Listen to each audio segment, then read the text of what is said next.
నమస్తే welcome to V3 news లక్ష్యం సమాజ హితం ముందుగా వార్తల్లోని ముఖ్యాంశాలు తడి చెత్త పొడి చెత్తను వేరు చేసి మున్సిపల్ సిబ్బందికి సహకరించండి నగర పౌరులకు సూచించిన డిప్యూటీ మేయర్ మోతే శ్రీలత శోభన్ రెడ్డి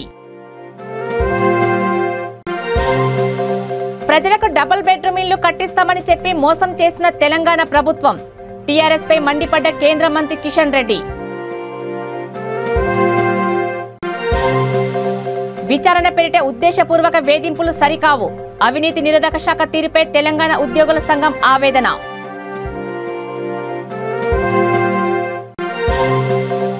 రాష్ట్ర స్థాయి అథ్లెటిక్స్ పోటీలో గౌతమి విద్యార్థికి 3వ స్థానం 100 మీటర్ల పరుగు పందెంలో కైవసం చేసుకున్నాడన్న కరెస్పాండెంట్ ఇక డీటెయిల్స్ చూస్తే తడి చెత్త పొడి చెత్తను వేరు చేసి మున్సిపల్ సిబ్బందికి సహకరించాలని నగర డిప్యూటీ మేయర్ మోతే శ్రీలత శోభన్ రెడ్డి నగర పౌరులకు సూచించారు. రామ్కే సంస్థ ఆధ్వర్యంలో తార్నాక డివిజన్లో నిర్వహించిన స్వచ్ఛ భారత్ కార్యక్రమంలో గ్రేటర్ హైదరాబాద్ నగర డిప్యూటీ మేయర్ మోతే శ్రీలత శోభన్ రెడ్డి టీటీయూసీ రాష్ట్ర అధ్యక్షులు మోతే శోభన్ రెడ్డితో కలిసి పాల్గొన్నారు.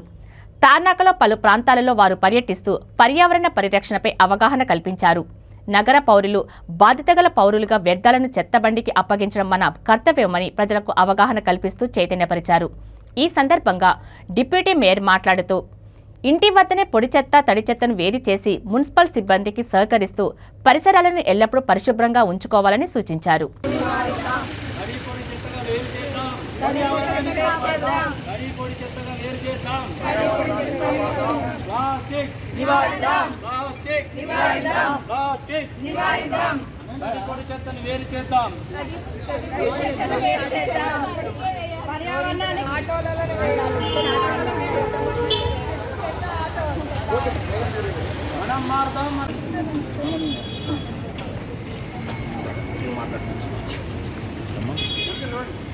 స్లోగన్ ఇవ్వండి ఇక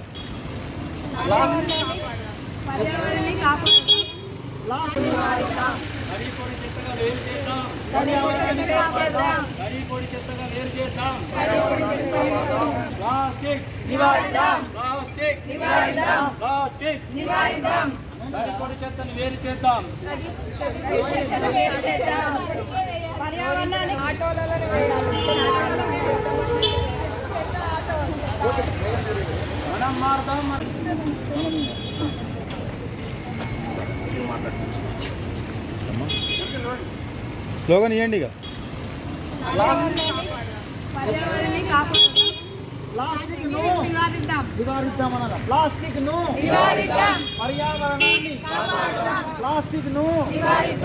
పర్యావరణాన్ని తడి చెత్తను పొడి చెత్తను పర్యావరణాన్ని తడి చెత్తను పొడి చెత్తను పర్యావరణాన్ని సనత్ నగర్ నియోజకవర్గంలో పేదలకు డబుల్ బెడ్రూమ్లు ఇల్లు కట్టిస్తామని మోసం చేసిన తెలంగాణ ప్రభుత్వానికి ప్రజలు ఈసారి పట్టం కట్టే పరిస్థితి లేదని కేంద్ర మంత్రి కిషన్ రెడ్డి అన్నారు.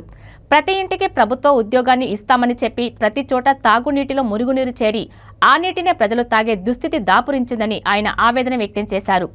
రాబో రోజుల్లో భారతీయ జనతా పార్టీకే ప్రజలు మొగ్గు చూపుతున్నారని ఆయన భరోసా ఇచ్చారు. సనత్ నగర్ నియోజకవర్గం బన్సీలాల్పేట డివిజన్ పరిధిలోని హమాలీ బస్సులో మొదలైన కిషన్ రెడ్డి పాదయాత్ర పద్మారావు నగర్, వెంకటాపురం కాలనీ, బోయగూడ, మేకల్మండి, బోలక్పూర్, కవాడిగూడ ప్రధాన రహదారి మీదుగా రామస్వామి కాంపౌండ్, గాంధీనగర్, సీసీ నగర్ మీదుగా రామ్ గోపాల్పేట డివిజన్లో ఆయన పర్యటించారు.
విచారణ పేరిట ప్రభుత్వ ఉద్యోగులపై అవినీతి నిరోధక శాఖ ఉద్దేశపూర్వకంగా వేధింపులకు గురిచేయడం సరికాదని తెలంగాణ ఉద్యోగుల సంఘం సెంట్రల్ అసోసియేషన్ అధ్యక్షుడు పద్మాచారి అన్నారు. సోమాజిగూడ ప్రెస్ క్లబ్లో ఏర్పాటు చేసిన విలేకరుల సమావేశంలో ఆయన మాట్లాడుతూ జల్పల్లి మున్సిపల్ కమిషనర్ ప్రవీణ్ కుమార్ ఆయన కుటుంబ సభ్యులపై ఏసీపీ అధికారుల తీరు అమానుషమని అన్నారు. ఈ ఏడాది జూలై మొదటి వారంలో జల్పల్లి మున్సిపల్ కమిషనర్ ప్రవీణ్ కుమార్ ఇంటిపై ఏసీపీ అధికారులు తనిఖీలు చేపట్టారు. ఆ క్రమంలో ప్రవీణ్ కుమార్తో పాటు ఆయన భార్య ఇతర కుటుంబ సభ్యులపై భౌతిక దాడులకు పాల్పడ్డారని వారు ఆవేదన వ్యక్తం చేశారు. విచారణ పేరిట ఇలాంటి వేధింపులకు పాల్పడడం విచారకరమని అన్నారు.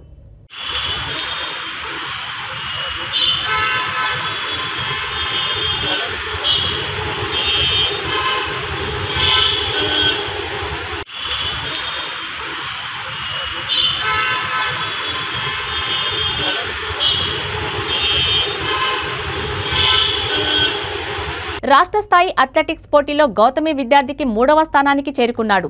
హైదరాబాద్లోని గచ్చిబౌలి స్టేడియంలో బైన్సాకు చెందిన గౌతమి పాఠశాలలో 4వ తరగతి చదువుతున్న అక్షిత్ 3వ స్థానం కైవసం చేసుకున్నట్టు పాఠశాల కరెస్పాండెంట్ రామదాస్ తెలిపారు. 100 మీటర్ల పరుగు పందెంలో తృతీయ స్థాయి లభించినట్లు ఆయన తెలిపారు.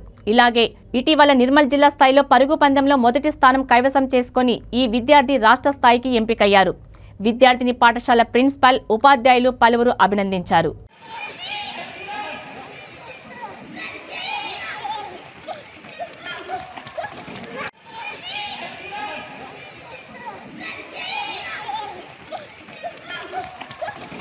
ముస్తాబాద్ మండల సెస్ డైరెక్టర్ బరిలో నిలుస్తున్నట్లు కాంగ్రెస్ నాయకుడు దీటి నరసింహులు తెలిపారు.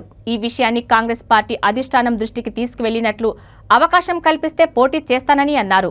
ప్రజలకు అత్యంత సన్నిహితంగా ఉంటూ రైతులకు, గ్రామస్తులకు సంబంధించిన విద్యుత్ సమస్యలపై పై అధికారుల దృష్టికి తీసుకెళ్లి విద్యుత్ సమస్యలున్న గ్రామాలలో అవసరమున్న చోట సబ్ స్టేషన్లు నిర్మిస్తామని తెలిపారు. విద్యుత్ వినియోగదారులందరూ తమ అమూల్యమైన ఓటు వేసి భారీ మెజారిటీతో గెలిపించాలని కోరారు. అదేవిధంగా ముస్తాబాద్ మండల ప్రజలకు అందుబాటులో నా వంతుగా ఏ సమస్య వచ్చినా అందుబాటులో ఉన్న కాబట్టి దాన్ని దృష్టిలో పెట్టుకొని స్థానికంగా ముస్తాబాద్ మండల ప్రజలు కూడా నన్ను ఆశీర్వదిస్తారని కోరుకుంటూ, అదేవిధంగా నేను కూడా ఇలా అధిష్టానం దృష్టికి తీసుకుపోతున్నాను. కాంగ్రెస్ నేను పోటీలో ఉంటాననే ఆలోచనతో దీని గురించి అధిష్టానం కూడా స్పందిస్తుంది అనుకొని, ఒకవేళ అధిష్టానం స్పందించి నాకు మద్దతు ఇస్తేనైతే చేస్తూ డైరెక్ట్ రేస్లో నేను ఉంటాను. ఎందుకంటే చాలామంది తెలుగును నా తెలుగు వచ్చి కూడా నేను కూడా బయటలో ఉంటున్నాను అంటారు. కాబట్టి దీన్ని కూడా కొంచెం అధిష్టానం దృష్టిలో పెట్టుకొని పార్టీకి సేవ చేసేవారెవరు, ప్రజల పక్షాన పోరాడేవాడెవరు, ఇదొకటి గమనించి మా పైన నమ్మకంతో మాకు మద్దతు ఇచ్చి మమ్మల్ని సపోర్ట్ చేస్తారనుకుంటున్నాను. అదేవిధంగా లేని పక్షంలో కూడా నేను నాతో అయినంత మట్టుగా మ్యాక్సిమం ట్రై చేస్తాను. నేను ఒకవేళ రాని పక్షంలో ఎవరైతే గతంలో మనకు సర్పంచ్ ఎలక్షన్లో నాకు మద్దతు తెలిపారో నా ఒక అంచనా వర్గం కావచ్చు, మాకున్న సపోర్ట్ చేసే నా ఒక తోటి మిత్రులు వాళ్ళందరూ సజెషన్తో మరి ఏ విధంగా నడిస్తే బాగుంటుందని ఒక ఆలోచనతో మేము కూర్చొని కూడా మాట్లాడడం జరుగుతుంది. ఎందుకంటే మేము కూడా కొంచెం లోకల్ ఆలోచించుకోవాల్సి వస్తుంది కాబట్టి మేము దాన్ని దృష్టిలో పెట్టుకొని మా చెప్తాము, సేవ చేస్తూ. అదేవిధంగా ముస్తాబాద్ మండల ప్రజలకు అందుబాటులో నా వంతుగా ఏ సమస్య వచ్చినా అందుబాటులో ఉన్న కాబట్టి దాన్ని దృష్టిలో పెట్టుకొని స్థానికంగా ముస్తాబాద్ మండల ప్రజలు కూడా నన్ను ఆశీర్వదిస్తారని కోరుకుంటూ, అదేవిధంగా నేను కూడా ఇలా అధిష్టానం దృష్టికి తీసుకుపోతున్నాను. కాంగ్రెస్ నేను పోటీలో ఉంటాననే ఆలోచనతో దీని గురించి అధిష్టానం కూడా స్పందిస్తుంది అనుకొని, ఒకవేళ అధిష్టానం స్పందించి నాకు మద్దతు ఇస్తేనైతే చేస్తూ డైరెక్ట్ రేస్లో నేను ఉంటాను. ఎందుకంటే చాలామంది తెలుగును నా తెలుగు వచ్చి కూడా నేను కూడా బయటలో ఉంటున్నాను అంటారు. కాబట్టి దీన్ని కూడా కొంచెం అధిష్టానం దృష్టిలో పెట్టుకొని పార్టీకి సేవ చేసేవారెవరు, ప్రజల పక్షాన పోరాడేవాడెవరు, ఇదొకటి గమనించి మా పైన నమ్మకంతో మాకు మద్దతు ఇచ్చి మమ్మల్ని సపోర్ట్ చేస్తారనుకుంటున్నాను. అదేవిధంగా లేని పక్షంలో కూడా నేను నాతో అయినంత మట్టుగా మ్యాక్సిమం ట్రై చేస్తాను. నేను ఒకవేళ రాని పక్షంలో ఎవరైతే గతంలో మనకు సర్పంచ్ ఎలక్షన్లో నాకు మద్దతు తెలిపారో నా ఒక అంచనా వర్గం కావచ్చు, మాకున్న సపోర్ట్ చేసే నా ఒక తోటి మిత్రులు వాళ్ళందరూ సజెషన్తో మరి ఏ విధంగా నడిస్తే బాగుంటుందని ఒక ఆలోచనతో మేము కూర్చొని కూడా మాట్లాడడం జరుగుతుంది. ఎందుకంటే మేము కూడా కొంచెం లోకల్ ఆలోచించుకోవాల్సి వస్తుంది కాబట్టి మేము దాన్ని దృష్టిలో పెట్టుకొని మా చెప్తాము. ఆదిలాబాద్ పట్టణంలో అధికారులను పనిచేయకుండా టీఆర్ఎస్ నాయకులు అడ్డుకుంటున్నారని, దీనిని సహించేది లేదని బీజేపీ రాష్ట్ర నాయకురాలు సుహాసిని రెడ్డి ఆరోపించారు. మీడియా సమావేశంలో ఆమె మాట్లాడుతూ ఇందిరమ్మ కాలనీలో నెలకొన్న సమస్యలపై ప్రజావాణిలో కలిసి వినతి పత్రం ఇచ్చారు. దీంతో కలెక్టర్ ఆదేశాలతో మున్సిపల్ కమిషనర్ అధికారులను సమస్యలు తెలుసుకోవడానికి అక్కడికి పంపారన్నారు.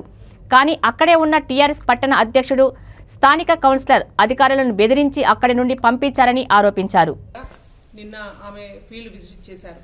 అదే రకంగా ఆ కాలనీలో మంచినీటి కనెక్షన్స్ ఇవ్వలేదని చెప్పి ఏడాది కాలంగా పైపు లేచింటు కానీ నీళ్ల కనెక్షన్ ఇవ్వలేదని చెప్పి కలెక్టర్ దృష్టికి తీసుకెళ్లగా కలెక్టర్ గారు వెంటనే మున్సిపల్ కమిషనర్ పిలిచి మీరు ఎప్పుడు ఫీల్డ్ విజిట్ చేస్తారు, ఆ కాలనీలో శ్మశాన ఘాట్ గురించి, ఇందిరమ్మ కాలనీ యొక్క గోవధశాలను తరలించడం విషయం, ఆ కాలనీలో కరెంటు పోల్స్ లేవనే విషయం, ఆ కాలనీలో అంగన్వాడీ సెంటర్, అదే రకంగా స్కూలు లేదు, ఇవన్నీ విషయాలు, కరెంటు పోల్స్ లేవు, తాగు నీరు లేదు, ఇవన్నీ విషయాల మీద జిల్లా కలెక్టర్ గారిని మేము నిన్న కలవగా వెంటనే కలెక్టర్ గారు సంబంధిత అధికారులను ఇంక్లూడింగ్ మున్సిపల్ కమిషనర్తో సహా పిలిచి అక్కడికక్కడే వెంటనే ఫీల్డ్ విజిట్ చేయాలని చెప్పి కలెక్టర్ గారు కోరిండ్రు. అయితే ఫీల్డ్ విజిట్కి ఐసిడిఎస్పీడీ గారు నిన్న వచ్చి చూసుకొని వెళ్ళిపోయారు. కానీ ఈ రోజు మార్నింగ్ మున్సిపల్ కమిషనర్ గారు స్వయంగా నాకు ఫోన్ చేసి నేను హైదరాబాద్ వెళ్తున్నా, మా తరపున డిప్టీ గారు అదే రకంగా సూపర్వైజరు 2-3 ఆఫీసర్స్ వస్తారు, ఫీల్డ్ విజిట్ చేసి అక్కడ సమస్యల మీద మేము మొత్తం రిపోర్ట్ తీసుకుంటామని చెప్పిండ్రు. వారు చెప్పిన ప్రకారం 10:30 గంటలకి నేను ఇందిరమ్మ కాలనీ వెళ్ళడం జరిగింది. అనుకున్నట్టుగానే డిప్టీ గారు వచ్చారు, డిప్టీ యూనస్ గారు, తర్వాత నరేందర్ గారు, మున్సిపల్ ఇన్స్పెక్టర్, శానిటరీ ఇన్స్పెక్టర్ వాళ్ళు కూడా రావడం జరిగింది. వచ్చి వాళ్ళు ఫీల్డ్ విజిట్ కోసము మా దగ్గరికి రాగానే వాళ్ళు అక్కడే ఉన్న స్థానిక కౌన్సిలర్, అదే రకంగా టీఆర్ఎస్ పార్టీ పట్టణాధ్యక్షుడు, దాంతోపాటు ఇంకొక కౌన్సిలర్, దాదాపు 3 కౌన్సిలర్లు, పట్టణాధ్యక్షుడు అందరు కలిసి అధికారులను దగ్గరకు పిలిపించుకున్నారు. వాళ్ళని పిలిపించుకొని చాలాసేపు మాట్లాడినప్పుడు మేము మా వైపు ఫోన్ చేసి మరి ఎందుకు ఇటు రావడం లేదు, అక్కడే ఏం మీటింగ్ పెట్టిండ్రు అంటే దగ్గరకు వచ్చి మేడం కమిషనర్ గారు చెప్పారు కానీ ఇక్కడ మాకు మేము చెప్పలేము, తర్వాత నేను ఈ సమస్య మీద స్వయంగా మున్సిపల్ కమిషనరే వచ్చి ఫీల్డ్ విజిట్ చేస్తారు అని అన్నారు కాబట్టి మేము ఇక్కడ నుంచి వెళ్ళిపోతున్నామని చెప్పారు. అప్పుడు నేను అడిగిన అసలు మీరు ఎందుకు వచ్చిండ్రు, ఎందుకు వాపసు పోతున్నారు, వాళ్ళు దానికి కారణం చెప్పనప్పటికీ అక్కడ మాకు క్లియర్గా మా కళ్ళ ముందే 3 కౌన్సిలర్లు, పట్టణాధ్యక్షుడు అధికారులను పిలిపించుకొని బెదిరించిండ్రు. వాళ్ళని ఇక్కడ నుంచి వెళ్లిపోయేలా అధికారులను అక్కడ పని చేయకుండా స్వయంగా జిల్లా కలెక్టర్ గారు ఆదేశం ఇచ్చి మున్సిపల్ కమిషనర్ గారి ఆదేశాల మేరకు అధికారులు అక్కడికి వచ్చినా ఆ కాలనీ సమస్యలు తీర్చాలని చెప్పి అధికారులకు మనసులో ఉన్నప్పటికీ ఈ రకమైన దౌర్జన్యము అంటే ప్రజల సమస్యలు అధికారంలో ఉన్న మీరు చెయ్యట్లేదని చెప్పి ప్రతిపక్ష పాత్ర మేము పోషిస్తున్నాం. ప్రతి కాలంలో సమస్యలు లేవనెత్తి నిన్న ఆమె ఫీల్డ్ విజిట్ చేశారు. అదే రకంగా ఆ కాలనీలో మంచినీటి కనెక్షన్స్ ఇవ్వలేదని చెప్పి ఏడాది కాలంగా పైపు లేచింటు కానీ నీళ్ల కనెక్షన్ ఇవ్వలేదని చెప్పి కలెక్టర్ దృష్టికి తీసుకెళ్లగా కలెక్టర్ గారు వెంటనే మున్సిపల్ కమిషనర్ పిలిచి మీరు ఎప్పుడు ఫీల్డ్ విజిట్ చేస్తారు, ఆ కాలనీలో శ్మశాన ఘాట్ గురించి, ఇందిరమ్మ కాలనీ యొక్క గోవధశాలను తరలించడం విషయం, ఆ కాలనీలో కరెంటు పోల్స్ లేవనే విషయం, ఆ కాలనీలో అంగన్వాడీ సెంటర్, అదే రకంగా స్కూలు లేదు, ఇవన్నీ విషయాలు, కరెంటు పోల్స్ లేవు, తాగు నీరు లేదు, ఇవన్నీ విషయాల మీద జిల్లా కలెక్టర్ గారిని మేము నిన్న కలవగా వెంటనే కలెక్టర్ గారు సంబంధిత అధికారులను ఇంక్లూడింగ్ మున్సిపల్ కమిషనర్తో సహా పిలిచి అక్కడికక్కడే వెంటనే ఫీల్డ్ విజిట్ చేయాలని చెప్పి కలెక్టర్ గారు కోరిండ్రు. అయితే ఫీల్డ్ విజిట్కి ఐసిడిఎస్పీడీ గారు నిన్న వచ్చి చూసుకొని వెళ్ళిపోయారు. కానీ ఈ రోజు మార్నింగ్ మున్సిపల్ కమిషనర్ గారు స్వయంగా నాకు ఫోన్ చేసి నేను హైదరాబాద్ వెళ్తున్నా, మా తరపున డిప్టీ గారు అదే రకంగా సూపర్వైజరు 2-3 ఆఫీసర్స్ వస్తారు, ఫీల్డ్ విజిట్ చేసి అక్కడ సమస్యల మీద మేము మొత్తం రిపోర్ట్ తీసుకుంటామని చెప్పిండ్రు. వారు చెప్పిన ప్రకారం 10:30 గంటలకి నేను ఇందిరమ్మ కాలనీ వెళ్ళడం జరిగింది. అనుకున్నట్టుగానే డిప్టీ గారు వచ్చారు, డిప్టీ యూనస్ గారు, తర్వాత నరేందర్ గారు, మున్సిపల్ ఇన్స్పెక్టర్, శానిటరీ ఇన్స్పెక్టర్ వాళ్ళు కూడా రావడం జరిగింది. వచ్చి వాళ్ళు ఫీల్డ్ విజిట్ కోసము మా దగ్గరికి రాగానే వాళ్ళు అక్కడే ఉన్న స్థానిక కౌన్సిలర్, అదే రకంగా టీఆర్ఎస్ పార్టీ పట్టణాధ్యక్షుడు, దాంతోపాటు ఇంకొక కౌన్సిలర్, దాదాపు 3 కౌన్సిలర్లు, పట్టణాధ్యక్షుడు అందరు కలిసి అధికారులను దగ్గరకు పిలిపించుకున్నారు. వాళ్ళని పిలిపించుకొని చాలాసేపు మాట్లాడినప్పుడు మేము మా వైపు ఫోన్ చేసి మరి ఎందుకు ఇటు రావడం లేదు, అక్కడే ఏం మీటింగ్ పెట్టిండ్రు అంటే దగ్గరకు వచ్చి మేడం కమిషనర్ గారు చెప్పారు కానీ ఇక్కడ మాకు మేము చెప్పలేము, తర్వాత నేను ఈ సమస్య మీద స్వయంగా మున్సిపల్ కమిషనరే వచ్చి ఫీల్డ్ విజిట్ చేస్తారు అని అన్నారు కాబట్టి మేము ఇక్కడ నుంచి వెళ్ళిపోతున్నామని చెప్పారు. అప్పుడు నేను అడిగిన అసలు మీరు ఎందుకు వచ్చిండ్రు, ఎందుకు వాపసు పోతున్నారు, వాళ్ళు దానికి కారణం చెప్పనప్పటికీ అక్కడ మాకు క్లియర్గా మా కళ్ళ ముందే ముగ్గురు కౌన్సిలర్లు, పట్టణాధ్యక్షుడు అధికారులను పిలిపించుకొని బెదిరించారు. వాళ్ళని ఇక్కడ నుంచి వెళ్లిపోయేలా అధికారులను అక్కడ పని చేయకుండా స్వయంగా జిల్లా కలెక్టర్ గారి ఆదేశం ఇచ్చి మున్సిపల్ కమిషనర్ గారి ఆదేశాల మేరకు అధికారులు అక్కడికి వచ్చినా ఆ కాలనీ సమస్యలు తీర్చాలని చెప్పి అధికారులకు మనసులో ఉన్నప్పటికీ ఈ రకమైన దౌర్జన్యము అంటే ప్రజల సమస్యలు అధికారంలో ఉన్న మీరు చెయ్యట్లేదని చెప్పి ప్రతిపక్ష పాత్ర మేం పోషిస్తున్నాం. ప్రతి కాలంలో సమస్యలు లేవనెత్తి హుజూర్ నగర్ పట్టణంలో మిర్యాలగూడ రోడ్డున నేషనల్ హైవే అథారిటీ ద్వారా నిర్మిస్తున్న సైడ్ డ్రైన్ల నిర్మాణం అసంపూర్తిగా మిగిలిందని టీపీసీసీ రాష్ట్ర Congress party joint secretary MD Aziz Pasha అన్నారు. ఈ సందర్భంగా ఆయన మాట్లాడుతూ అనేక నెలలుగా నేషనల్ హైవే మిషన్ భగీరథ శాఖ అధికారుల సమన్వయ నిర్లక్ష్య వైఖరి వలన కొంతమేర డ్రైనేజీ నిర్మాణం అసంపూర్తిగా పెండింగ్లో ఉంచారు. దీనితో ఆ గుంతలలో మురుగునీరు, చెత్తా చెదారం, భగీరథ లీకేజీ వాటర్ అంతా పేరుకొనిపోయి దోమలు, క్రిమి కీటకాలు ఏర్పడి దుర్గంధ వాసన వెదజల్లుతోందని తెలిపారు.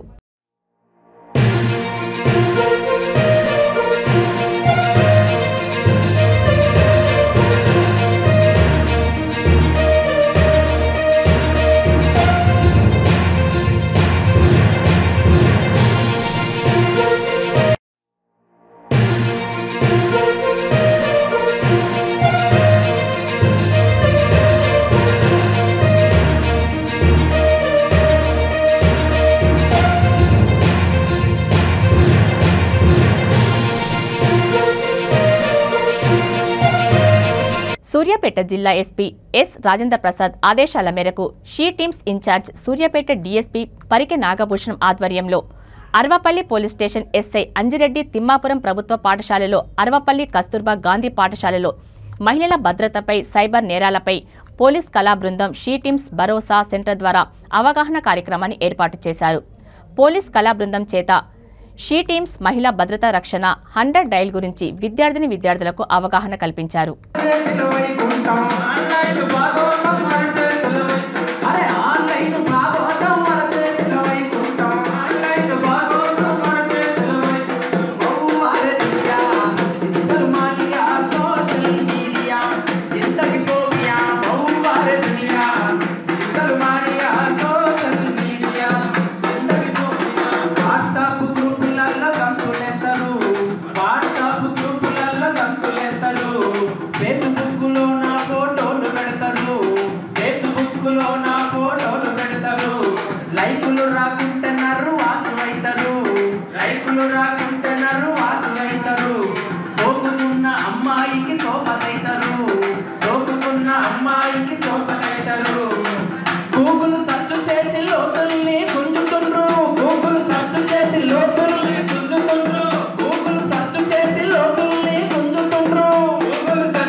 నాగర్ కర్నూలు జిల్లా దళిత శక్తి ప్రోగ్రాం ఆధ్వర్యంలో చారకొండ మండల కేంద్రంలో బాబాసాహెబ్ అంబేద్కర్ వర్ధంతి సందర్భంగా నాయకులు ఘన నివాళులు అర్పించారు.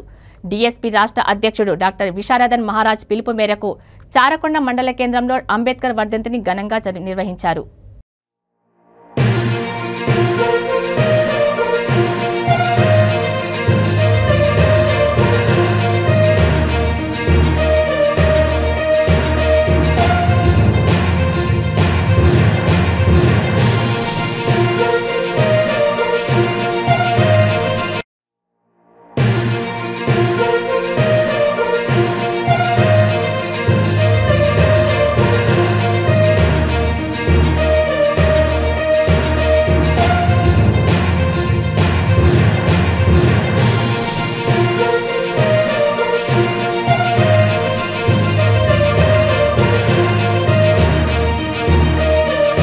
వికారాబాద్ జిల్లా పరిగి పట్టణంలో జిల్లా డీసీసీ ప్రధాన కార్యదర్శి హనుమంతు ఆధ్వర్యంలో కాంగ్రెస్ పార్టీ నాయకులు అంబేద్కర్ విగ్రహానికి పూలమాల వేసి నివాళులు అర్పించారు. ఈ సందర్భంగా హనుమంతు మాట్లాడుతూ భారత రాజ్యాంగ నిర్మాత బడుగు బలహీన వర్గాల అభ్యున్నతికి కృషి చేసిన మహోన్నత వ్యక్తి అని అంబేద్కర్ని కొనియాడారు. అతని ఆదర్శంగా తీసుకొని ముందుకు సాగాలని కోరారు.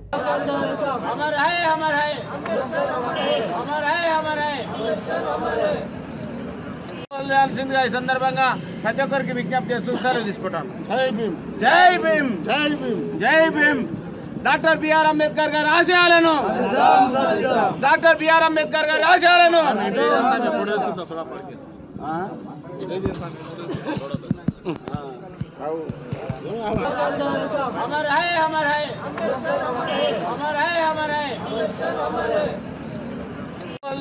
ఈ సందర్భంగా ప్రతి ఒక్కరికి విజ్ఞప్తి చేస్తూ సెలవు తీసుకుంటాను. జై భీమ్, జై భీమ్, జై భీమ్, జై భీమ్. డాక్టర్ బిఆర్ అంబేద్కర్ గారి ఆశయాలను, డాక్టర్ బిఆర్ అంబేద్కర్ గారి ఆశయాలను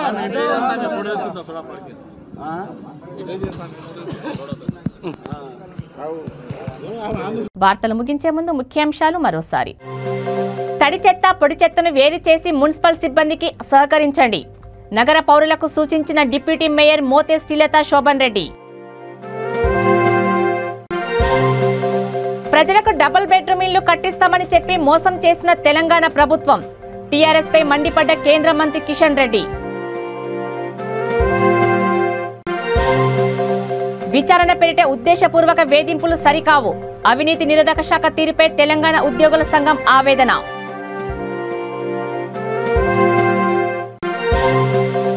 రాష్ట్ర స్థాయి అథ్లెటిక్స్ పోటీలో గౌతమి విద్యార్థికి 3వ స్థానం. 100 మీటర్ల పరుగు పందెంలో కైవసం చేసుకున్నాడన్న కరెస్పాండెంట్. చూస్తూనే ఉండండి V3 న్యూస్. లక్ష్యం సమాజహితం. నమస్తే.